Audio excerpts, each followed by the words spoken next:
ہماری طرف کاش ایسی نمائندگی مل پاتی ہوتی تو شاید ہم بھی خود کو خوش نصیب سمجھتے ہیں۔ میں سلام کروں گا، اللہ انہیں جنت نصیب کرے، اللہ ان کی قبر کو نور سے بھرے۔ میں مصرع پڑھتا ہوں صاحب کہ سورج بن کر آج بھی تابندہ ہوتے، نفرت والے چہرے شرمندہ ہوتے، پھر کس کی اوقات کے آنکھ اٹھا پاتا، کاش منور حسن آج زندہ ہوتے، کاش منور حسن آج زندہ ہوتے، کاش منور حسن آج زندہ ہوتے۔ لیکن سلام ہے ناہید بھائی کو۔ اس بیچ ان دنوں سے پچھلے دنوں کے تمام ایسے واقعات ہیں کہ جنہیں جب بھی اخباروں میں پڑھا لگا کہ ایک 28-29 سال کے ایک نوجوان خون میں وہ تیور، وہ ہمت، وہ مردانگی ہے جو انشاءاللہ اس پورے پشچمی اتر پردیش کو ایک نئی رہنمائی دے گی۔ اس یقین کے ساتھ آج اس مشاعرے میں آیا، ملنے کے لیے آیا، سنانا تو ایک بہانہ تھا۔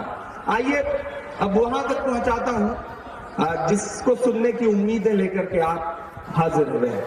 چاروں طرف ایک عجیب سا ماحول ہے، ایک عجیب سی نفرتیں ہیں، ایک عجیب حالات ہیں۔ میں 4 مصرع پڑھتا ہوں صاحب کہ آپ کی نفرتوں کا جو مضمون ہے، پہنچے لکھنؤ تک آپ کے مصرع تالیوں کے شور کے ساتھ۔ میں پڑھتا ہوں کہ آپ کی نفرتوں کا جو مضمون ہے، اس میں سیاہی نہیں خون ہی خون ہے، اس میں سیاہی نہیں خون ہی خون ہے، بھیڑ کب جانے کس کو کہاں مار دے، ملک میں آج ٹھینگے پہ قانون ہے، ملک میں آج ٹھینگے پہ قانون ہے۔ لیکن اس سب کے بیچ مایوسی کفر ہے۔ آپ سب کو یہ احساس دل میں رکھنا ہے کہ 1400 سال کی جو آپ کی تاریخ ہے اس میں بہت آسانیاں کبھی نہیں رہی ہیں۔ آج کیسے ہوتی جب ان کے وقت سے نہیں رہی ہیں جو آپ کے مذہب کو اس دنیا میں لے کر آئے، تو آسانیاں آج بھی نہیں رہیں گی، یہ سوچ کے زندہ رکھنا۔